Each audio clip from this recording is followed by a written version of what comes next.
Mari kita menyadari saudara bahwa kita tidak punya hak bahkan atas hidup kita, semua adalah milik Tuhan.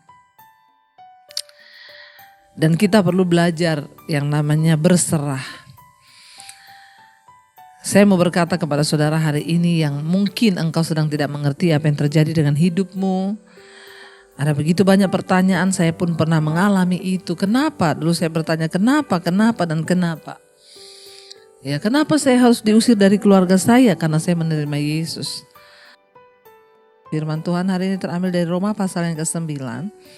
Saya baca mulai dari ayat yang ke-15. Roma pasal yang ke-9 mulai dari ayat yang ke-15. Sebab ia berfirman kepada Musa, aku akan menaruh belas kasihan kepada siapa aku menaruh belas kasihan. Dan aku akan bermurah hati kepada siapa aku mau bermurah hati. Jadi hal itu tidak tergantung pada kehendak orang atau usaha orang, tetapi kepada kemurahan hati Allah. Ayat 17, sebab kitab suci berkata kepada Fir'aun, itulah sebabnya aku membangkitkan engkau, yaitu supaya aku memperlihatkan kuasaku di dalam engkau dan supaya namaku dimasyurkan di seluruh bumi. Ayat 18, jadi ia menaruh belas kasihan kepada siapa yang dikehendakinya dan ia menegarkan hati siapa yang dikehendakinya. Ayat 19, sekarang kamu akan berkata kepadaku, jika demikian, apalagi yang masih disalahkannya? Sebab siapa yang menentang kehendaknya? Siapakah kamu? 20, hai manusia, maka kamu membantah Allah.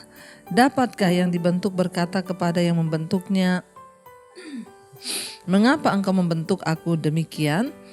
21, apakah tukang periuk tidak mempunyai hak atas tanah liatnya untuk membuat dari gumpal yang sama suatu benda untuk dipakai guna tujuan yang mulia dan suatu benda untuk dipakai guna tujuan yang biasa. Saudara yang terkasih, kalau kita membaca firman ini ya, di sana dikatakan Tuhan menaruh belas kasihan kepada siapa ia mau menaruh belas kasihan.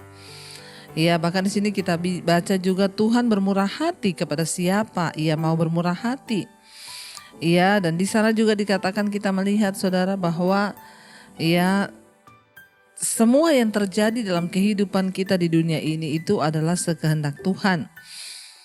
Kalau kita membaca ayat ini ya dari bagian atas ini tentang hal-hal yang tidak dimengerti oleh manusia. Contoh ya, mengapa Allah mengasihi Yakub dan membenci Esau? Sejak dari dalam kandungan Tuhan sudah berfirman bahwa Yakublah yang akan menjadi ya anak perjanjian ya. Dan Esau sekalipun dia kakak tapi dia akan menjadi yang ya tidak menerima hak kesulungan. Di sini juga kalau kita membaca di atas dikatakan kenapa Tuhan mengeraskan hati Fir'aun sehingga Fir'aun itu bangkit dan dia menawan bangsa Israel. Ada banyak hal dalam hidup ini yang seringkali kita tidak mengerti saudara. Ada banyak hal yang seringkali tidak bisa dicerna dengan akal logika kita manusia. Tapi mari kita mengerti hari ini bahwa firman Tuhan berkata, ya, semua itu adalah kedaulatan dan kehendak Tuhan.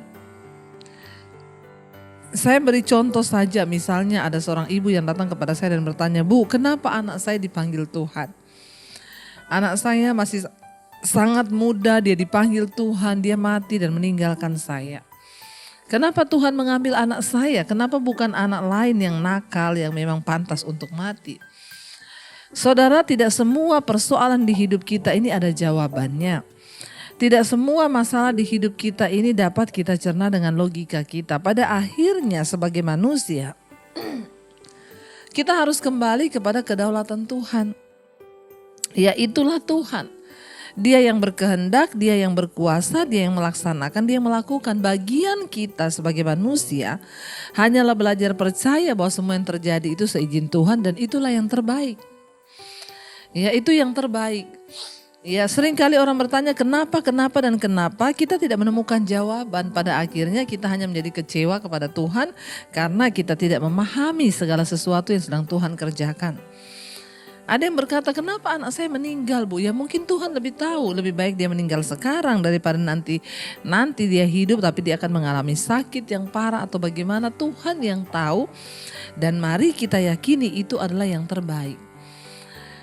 Waktu kita hanya bertanya, kita terus bertanya kenapa, maka pada akhirnya kita ini hanya akan timbul satu sikap yang berbantahan dengan Tuhan. Ya, sehingga ayat ini berkata, ya, Roma 9 ayat 20. Di sana dikatakan, siapakah kamu hai manusia, maka kamu membantah Allah. Dapatkah ya yang dibentuk berkata kepada yang membentuknya, mengapa engkau membentuk aku demikian? Ya, siapa yang dapat menyalahkan Tuhan dalam segala keputusannya? Siapa yang akan menentang Dia? Ya, sekali lagi ya, mari kita menyadari pikiran kita, otak kita, logika kita ini terlalu sempit untuk memahami Tuhan yang begitu besar. Karena itu bagian kita hanyalah mari kita sungguh-sungguh menyadari bahwa ya apa yang dikerjakan Tuhan dalam hidup kita itulah yang terbaik, saudara. Mungkin kita merasa ada banyak ketidakadilan. Mungkin kita merasa ya apa yang Tuhan putuskan itu tidak sesuai dengan yang kita harapkan. Bahkan ada begitu banyak penolakan dari hati kita yang mungkin merasa ya Tuhan tidak adil. Tapi mari kita menyadari bahwa kita ini hanyalah ciptaan, bahwa kita ini hanyalah ya tidak ada apa-apanya dibanding Tuhan. Jangan pernah menyalahkan Tuhan ya, dan jangan berbantah dengan Dia, saudara. Dikatakan ya, sekarang kamu akan berkata kepadaku, jika demikian apalagi yang masih disalahkannya, sebab siapa yang akan menentang kehendaknya? Kita mutlak harus menerima kehendak Tuhan. Apapun yang terjadi di hidup ini, itulah keputusan Tuhan. Ada banyak hal juga yang tidak bisa kita selami dengan logika kita.